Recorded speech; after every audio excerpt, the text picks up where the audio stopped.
where do they administer the death penalty in the state of Oklahoma? That's the Oklahoma State Penitentiary. You guys would bring them there, and that was their last ride. That ride was 102 miles long. How many times did you make that ride? I've transported 37.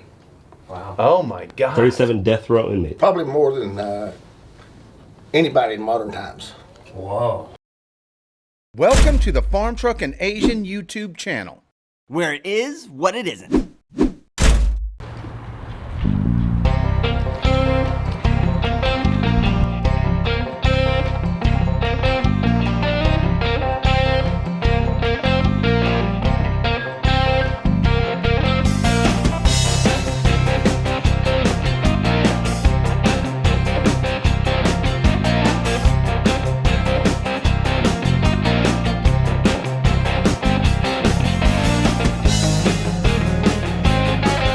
All right, we're rolling, Farm.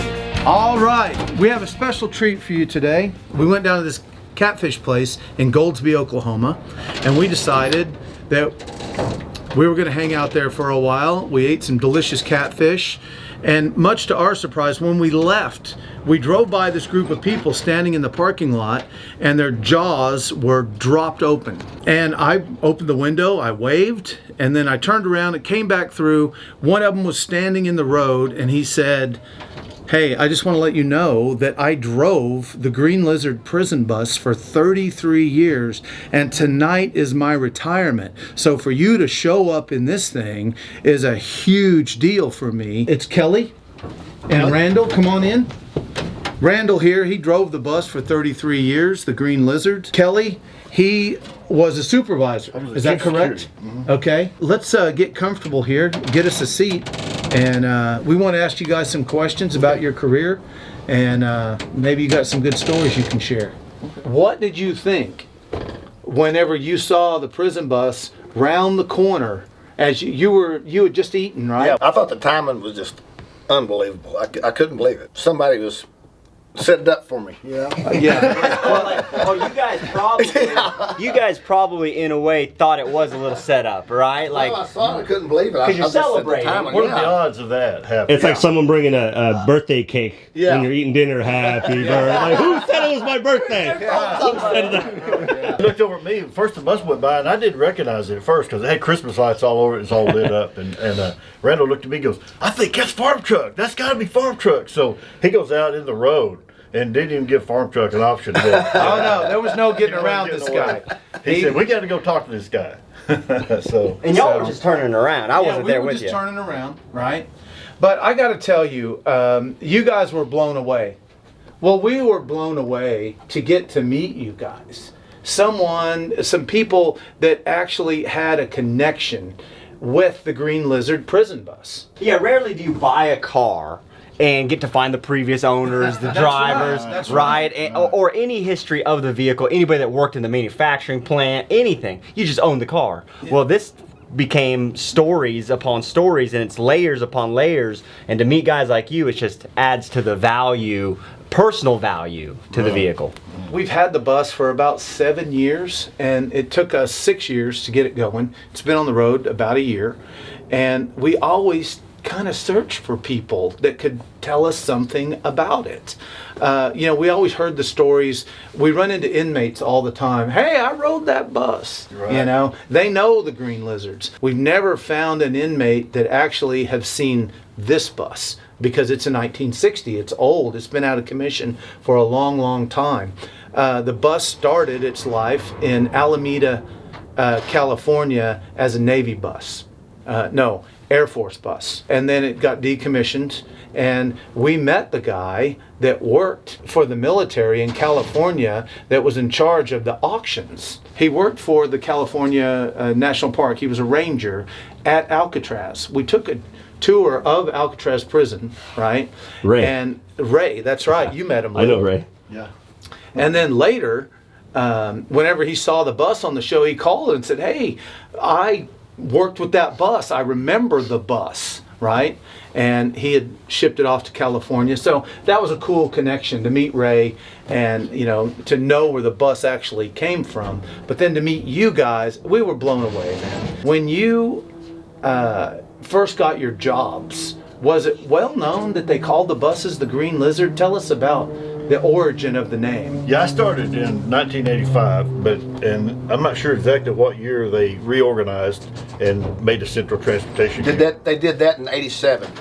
In '87. Okay. So 87. that was a couple of years after I started. And they were green, and when they would pull up, I remember people saying, well, there's a Green Lizard just pulled up. Okay. So I think from the beginning of the unit, they always called them Green Lizard. Right. And so now, even now, I was the chief over the finances, I did the budgeting and purchasing the buses, and we were going to buy some new buses, and it was a requirement. It had to have that green stripe going down the side of it with Oklahoma Department of Corrections to signify the Green Lizard. They were always green, and we just kept it that way. So that's why Right. if you see them going down the highway, that's why they're green. And I'll show you one of the reasons why they painted them green. These, because this is the green off the badge. Okay. That's interesting. That's the old badge. Oh, okay. And that's the green that they tried to get for the bus. That's yours. Is it really? Yeah. Oh my You God. gotta have a badge to drive the bus. That's the old decommissioned badge. And But that was the badge. So that's where the green came from. yes. All Well, right. That's what they tried to get. And the this is an old school badge. Yeah. This is awesome. That Thank was you. When I hired on and you hired on, they had those badges. Yeah, there. that's what we had. This is an oxymoron to You wear don't this normally see badge. that. To wear this badge with this suit, you know? That's not something you would see every day. I don't know, man. It couldn't have been an easy life, you know, having to organize prisoners all the time, people that I don't know, that would be difficult to deal with. There's a lot of difficult inmates. What you find out a lot of times now, though, is when you get to go to the location, generally they're ready to get gone from wherever they're at, whatever situation they're in, to go to a different facility. So generally they're pretty cooperative, but ever so often, you know, you have to that one. Right. Now Randall, he's got probably more time with CTU. He's a DOC legend in the department because he's been there. Everybody knows his face. They know his personality, and anywhere you go, anywhere I would go in the state, they would always ask me, "Hey, how's old Randall doing?" Yeah. Oh, that feels good to be known in the He's world, got in your an world. awesome personality, and that's why everybody loves him. So I guess personality was a big identifier in this industry, right? Because most people are maybe just flat. They're just doing their job. They're just trying to get to the day. Yeah, there's a lot of those. And you added a little bit more Well, it's trying to make it spice. fun, you know, and make it, especially for you'd go routes, you know, and you would have 3 on a bus. So you always, you know, we would try to hire people that would fit in with us too. Okay. And that makes it good. Yeah, sure. Makes it easy to work with when people Right. are fun. What about famous prisoners? Did you guys ever transport famous prisoners?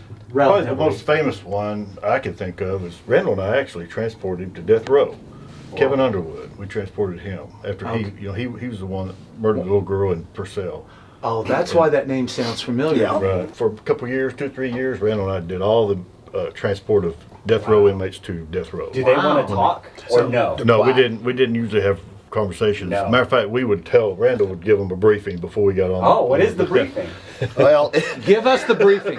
Give us the briefing. Okay. on the death row inmates, it was always a little bit different. You modified it for each inmate, and most of the inmates had been in before, so you could keep it short. Yeah. What to expect. Basically, at the end of it, it was if you have any questions, wait till you get to OSP and ask them, because we like a nice quiet ride. I would tell them that, and you would. And the death row inmates were usually quiet. I would tell them that, you know, you can. I'm going to operate the radio.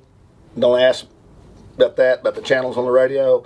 But if it's hot or cold, I'll turn the heat up and down. That's it.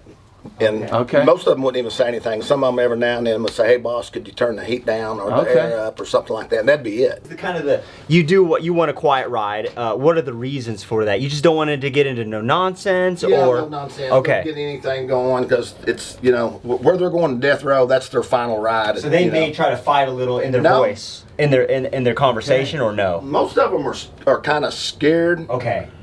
Yeah, And- most of them are traumatized at this point. Understood. You know, they just Yeah. now got given the death sentence. And as soon as you get the death sentence, they go to Lexington and they get processed in the system. Wow. And then we move them directly out by themselves. We didn't transport them with other inmates. And usually they're still in a state of shock at that point. You That know. it's actually Okay. happening. Yeah.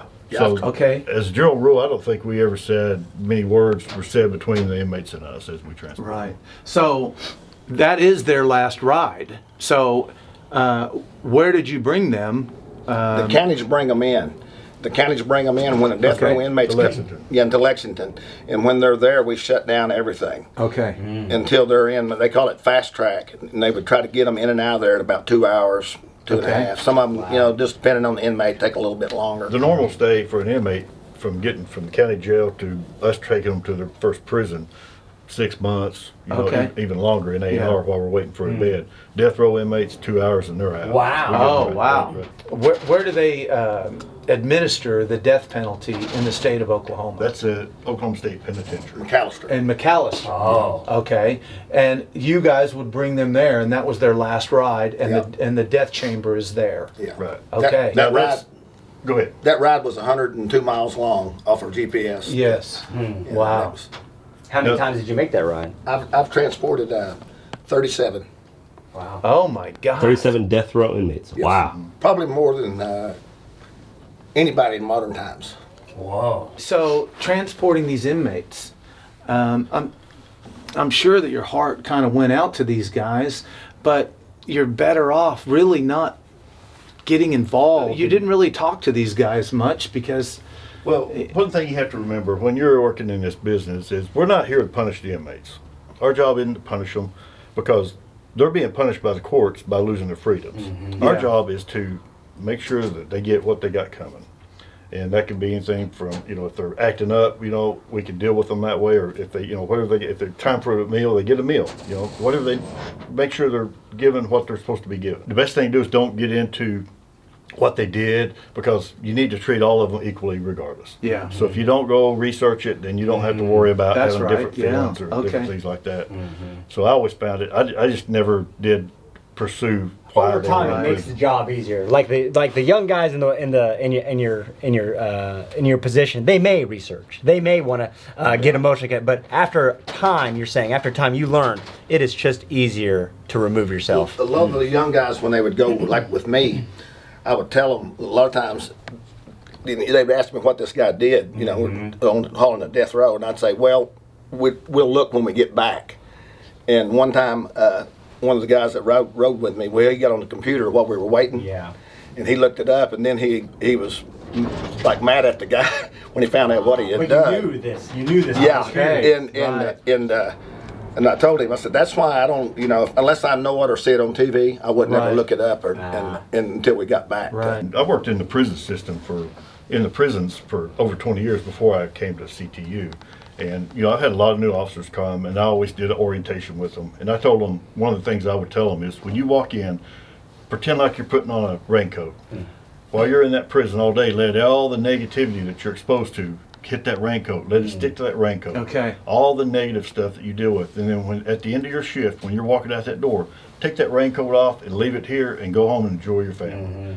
And the people that can't do that are the ones that have a really hard time in working in corrections. Yeah. Gotcha. You have to be able to differentiate being at work and being, and enjoy your family and do things like Yeah. that. So Work-life really balance is important. it's real important. Yeah. When he said CTU, that's what we call the Central Transportation Unit, and that's what I worked for Okay. Gotcha. for almost 33 years. Were there ever any close calls or crazy, when things got crazy, for you guys? And, I'm sure that there had to have been times where you thought you may not even make it home that night. Oh yeah. Oh yeah, I've definitely, this was before I worked for CTU, but when I was in a prison work system, I was the chief. We had what was later classified as officially as a mini riot, where an inmate was murdered. And it was murdered just feet from where I was standing. And I remember walking through the gym, and all the inmates were in a disturbance. And as soon as me and all the staff started coming in to take back over, I could hear knives hitting the floor. And at that point, I realized I didn't even know what I was running into. And when I got there, saw the inmate that had been stabbed, and it was terrifying. It was purely terrifying. And you just think, man, am I going to, make all it doesn't take that second for them to turn around on me right now. Because when we go into prisons, we're not armed. We go in unarmed, and it can be terrifying sometimes. What was it over? Do you know? Do you know the It was story? a gang issue where two gangs were supposed to go out unarmed and negotiate a solution to this disturbance, the problem they were having with each other. when they got back there, one side came packed and ready with homemade knives, and the other side didn't, because that's what they thought, and they got annihilated. I mean, they got beat down with baseball bats and stabbed, and it was pretty horrific. Yeah. Do you guys watch any of those shows that where these prison shows where they take normal people locked in? Are these realistic shows or no? No, most of the time. Okay, dang. Most of the time. Dang it! I'm leaving. Do you guys watch shows about street racing? Is that real? Yeah, it is actually. You guys watch those shows? Yeah, it's real. It is real. 100% real. It is. Most of the time when you see that, you're like, the warden wouldn't be out there dealing with these things. The warden would be up here dealing with administrative duties. But in TV, it has to be, they want to see the warden out dealing with this guy that's got in a fight. Yeah. That's not really the way. I gotcha. You see the ebb and flow of it all, and you're like, that's not the way it happened. They got a camera in there. These guys are. Now, do you think those inmates overdo it too, because they know they're being recorded sometimes? Do you think they go above and beyond, or? We call them beanhole warriors. The inmate, he talks very tough behind that door. And you're getting ready to have to deal with him, and when you pop the door, he just gets friendly all of a sudden. Do you have any crazy story that comes to mind that you want to share, or you want to keep those to yourself? No, one time we were we went down to OSP and got 32 max security inmates, and we got them and we brought them up, and they were going to medium, so we were treating them like medium security. So when we got to where we were going, right out we pulled into this facility, and the door was still up, and anyway, we get them out in line, and we in like an assembly line, and we unchained them all. And as soon as we got them unchained, I think there was 4 of them, grabbed the leg irons and started swinging them and attacked and it was gang related too. And we were right in the middle, and it just went crazy. And then I pulled out pepper spray and my baton and sprayed some of them. And, oh wow! Luckily they weren't wanting to fight officers. They were wanting to fight each other, but not fight the officers. So we were lucky. We were lucky on that part. Okay. Wow. We were real lucky on that part because we were outnumbered. I think there was 6 of us there unchaining 32 inmates. Dang, yeah, you would have been outnumbered. Yeah. And a long time ago, back in the early, it might have been around 1990, we had a boxing ring down into the, down in the gym. And we went down there to watch it. And the final event was 2 opposite gang members. Oh. Yeah, and one hit one guy, and he kind of hung him in between the ropes, and when he did, he reached in there and hit him some more before the ref could stop up there.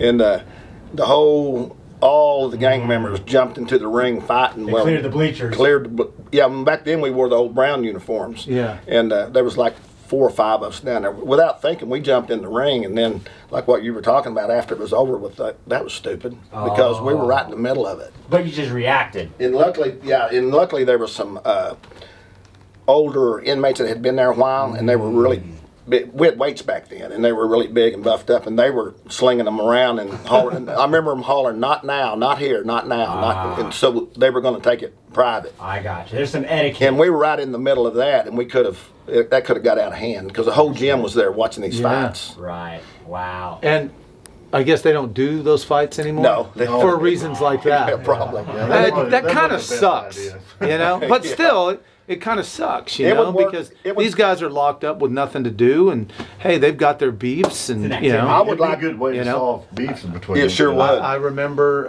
in junior high, if you had a beef with someone, you went to the coach. Put the gloves on, boys. Yeah. That was entertaining, man. Everybody loved it, but we weren't trying to kill each other. Right. Yeah. Now you talk about is it movies fit the reality? Yeah. Now there was one time when early on in my Con career, Air with Nicolas Cage. Welcome to Con Air.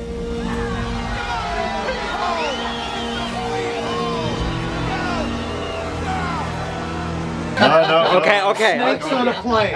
Snakes on a What's that movie where they play football against the guards? Oh, Longest Yard. Okay, The Longest Yard. Now, we had prison football teams, but they didn't play the staff, but they played other inmates on other yards. So one of my jobs one time was to transport the football team to another prison to have a football game. And I'm going to tell you, that was the most violent my thing God. I've ever witnessed, where we didn't have to run in and stop it. No. Oh my God! It was Whoa. Some of the worst beatings. I saw Really? these guys were just Just trying laying to kill into each each other. other. Jeez. Oh, and even when we got ready to leave, they were so pumped up because they got to do that. I'm sure. They started. It was a bus, sort of like this one, just a pretty low security bus, old. They started trying to rock. They started rocking. They're So we're sitting there waiting in the sally port for them to open the door, and the bus is going like this. And I'm wondering if we're going to turn this thing over right in the sally They were port. just stoked. They were just stoked. They were stoked. Dang, probably all jacked up, bleeding. You know? I think due to the medical bills, I think we had to stop. Oh, that was Wow. Oh my God. Okay. And then another thing they did for a while that was really fun was we had an OSP rodeo at McAllister. Yeah, and we've it was talked a about big that. thing. It happened every year, and it drew people. All the big business people in town would get involved. It was a really big deal, and they had a thing called Money the Hard Way, and they would tie a bag on this bull, and it had like some money in it, like $50 or something, which is a fortune to the inmates. Yeah. They would put all the inmates out in the ring and just turn the bull loose. And whichever inmate was able to get that off the head got to keep it. And Oh, that's a trophy there. And then that's like a year's supply of commissary. oh man, that's Right. a lot. The last time I went, it was a $100 bill in there. $100 bill. And yeah, and almost every time you would see somebody went to the hospital. Oh, it would plow right through them. It would plow right through them and just tear them up. Why did they end it? Well, a couple reasons. One reason is there was the timing.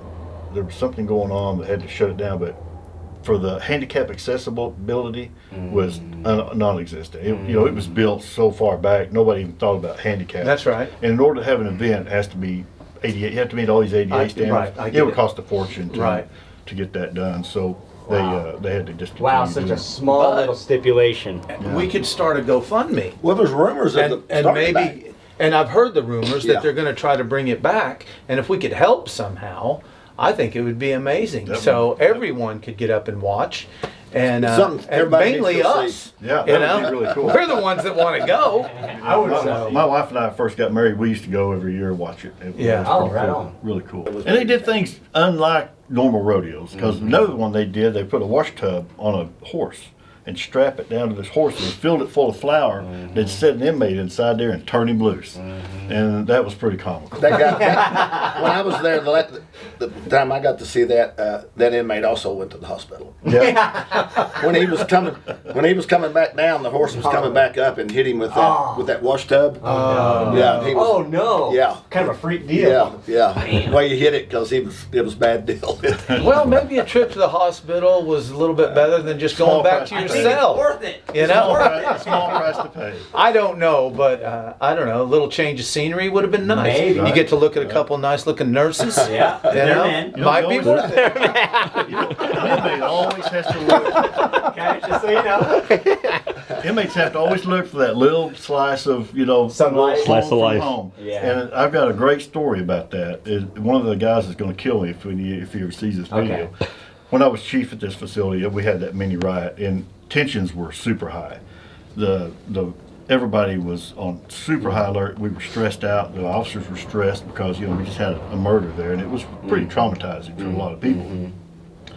We had the yard on complete lockdown, and the only way an inmate could move is if an officer was escorting them. Well, this officer was escorting this inmate from the cell, had to go to medical for some reason. While I was up front, the warden was leaving, and got a promotion in another place, so we were going to do a going away party, and we had cake. It was Italian cream cake. Man, it was great. You remember cake. this. We cut that up and was giving all the officers a piece of cake to take back with them, And we're up there at front having a meeting, and all of a sudden I hear this over the radio: "Need assistance on the yard by medical right now." And with all of our tension so high, the stress level was out. I can't even describe the stress level. We go running out there, and in my mind I'm thinking, now what am I fixing to run into? What kind of thing can I prepare myself for? As I get there, the officer's got this inmate on the wall, and he's handcuffed behind the back, and that's the way they had to be handcuffed before they could move. I run up there, and he's like, "That son of a bitch got my cake!" and what he'd done was he couldn't get the door open. He set the cake down on the bench, and he goes like this, and the inmate was like, "Oh." Hell yeah. And I look can't over- blame him. We all would have done that. Oh yeah, I look over the inmate. He's got cake all over his face. It's worth And it. he said, Chief, you can go put me in lockup, but it was worth every bit of it. Hell yeah, it was worth it. Off the record a little bit. Do you think Epstein killed himself? Oh, man. Gotcha. Well, I just find it interesting. I never heard it from actual people that worked in a prison. And so the way that, you know, that we hear, you know, it's good to hear that, you know, another side of the story. I gotta say, Randall, you're a pretty intimidating looking guy with your shaved head, your goatee, you know. I bet you that helped a little bit as being the driver of the Green Lizard, dealing with the inmates. They were probably like, hey, wait a second, because when you were standing in that road blocking it, whenever you wanted to talk to me, I didn't know what to do. I didn't know I was going to run this guy over or stop and talk to you. But it was pretty intimidating for me, but that had to have helped you a lot. Yeah, and it didn't hurt. Yeah. And most of the time in my career, I was, because the way we, the codes, the shaving codes, and I was clean shaven, but I got scars on my lip and chin and lips and. Okay, yeah. Sure. Yeah.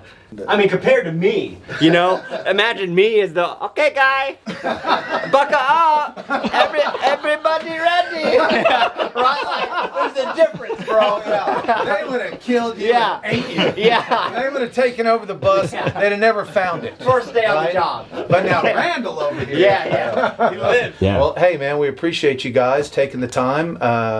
We wanted to honor you guys for doing what you do. That's why, after we met you a couple of weeks ago, we wanted to bring you to the shop, give you a tour, talk to you guys about your lives, and thank you for doing what you do.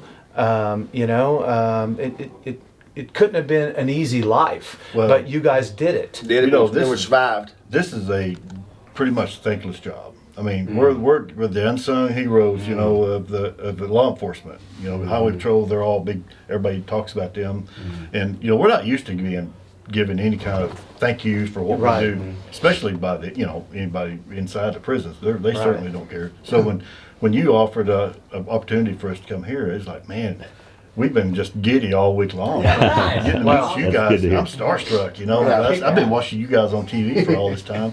Never thought I'd be sitting here having a conversation with y'all. You know? It's so cool. Yeah. And we really appreciate It was an honor. What you've done. Thank you. Well, thank you. Hey, man, we are outlaws. We've been to jail before. We're in orange with a badge. That's right. Yeah, And speaking of the orange. I got a new suit out of the deal. With With the badge. Oxymoron. The little It's an 360 oxymoron. there. Oh, yeah. Yeah, turn it. Oh, inmate. Look at that, dude. Dang. That's a real one. We put him in full restraint so you can see how we restrain inmates on the bus. Okay, let's check it I out. want to see that. I want to set up a couple things if you don't mind. Yeah, let's before check we it do out. Do they have different sizes of those in prison, or is it There's a few different like if you got a sizes. giant There's a dude, general like that one. one doesn't look giant. In the episode, we wore these, and they I saw it. drove us around. Fire drill. Yeah, we did all of that. Yeah. Good quality. they're kind of ratty, but this is nice, man. Dude, Oh, that's a scary sound. That is a scary Dude. sound. is this like a cardigan? This is nice. That's not. You know? That's not Pee Wee Mohair? Herman cane, is it? Mohair.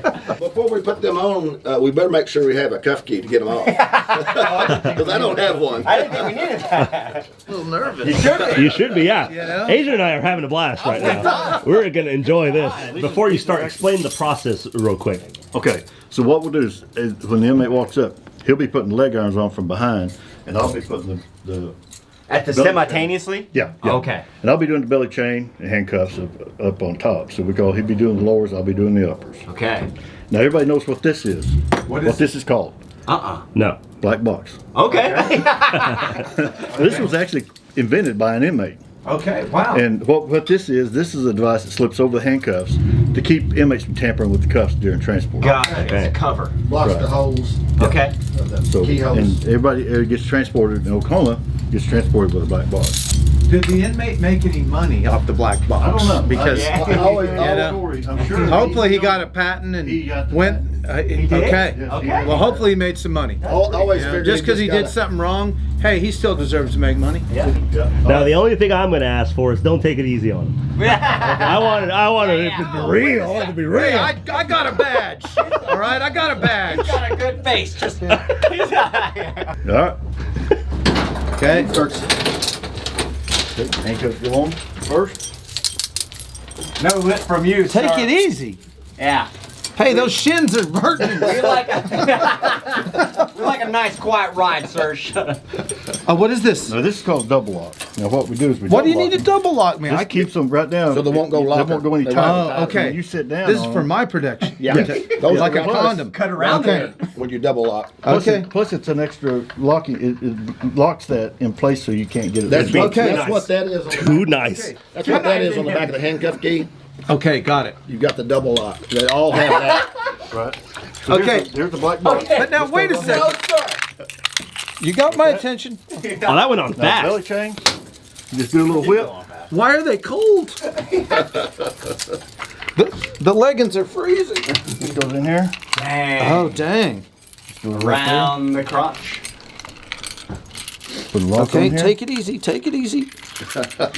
Man, you're doing that. That's Then it when- right there. Whoa. Dang it, dude. That's it? Yeah. You're stuck. That's how inmates are You're transported. stuck. So, being a chief security and transport for Oklahoma for all these years, I've noticed that your escape rates of your prisoners have been kind of high. I've been doing little circles around the Oh, yeah, back. you're right. You're right. Yeah, you're right. So, you might want to up security a little bit. You're right. Because that's unacceptable. This Yeah, sucks. you're right. This sucks. Yeah, well, no more cake for you. Try scratching the back of your head. Yeah, try that. Try picking. Get your nose. Well- Can you touch your nose? Well, I can get what's important. And you can take a bite out of a piece of cake. Yeah, I could. All right, let me see if I can go down the steps. Okay. Let me. Now, if you feel like you're going to fall, Yeah. it's going to be too late. You're probably You're falling already. Oh, you got to walk. Let me get down first. Hey, That was mean. wait till I get these off, Lou. Dang it, dude. Okay. Boy, I got that off an old camper, right? That last step. Hope it don't fail. And I've been calling it the shackle step, right? Well, now it's got a good reason for being called that. Because if I didn't have it, I shouldn't have done that. I'm gonna have bruises. He's got a baton. I'm glad I put the shackle step there. All right, now I gotta go in here. Yeah, in here. Now look, in here. Let's go. Hurry up, speed up. Let's go. Speed up. How did this happen? Let's go in there. Through that hole. I started off as the warden. Now I'm the prisoner. Make a hole. Make a hole. Oh. Let's go. All right. Let's go. Tippy toes. Let's go, buddy. Tippy toe- That's what you got cake on your face. Get off me. You want more cake? You want trouble? If you ever wanted to hit him, now's the time. Get him. Uh-oh. Archie, help me. Help me, Archie. You wouldn't happen to have a key on you, would you? Hey, FarmtruckandAZN here. Thank you for sticking around and watching our YouTube videos. Since you're a viewer and hopefully a subscriber, drop by our website, okcfarmtruck.com, and use discount code FNAYouTube to get 10% off your next order. It's our way of saying thank you. This is not fun. I mean, I realize it's fun for you guys, but Yeah. it is one uncomfortable situation.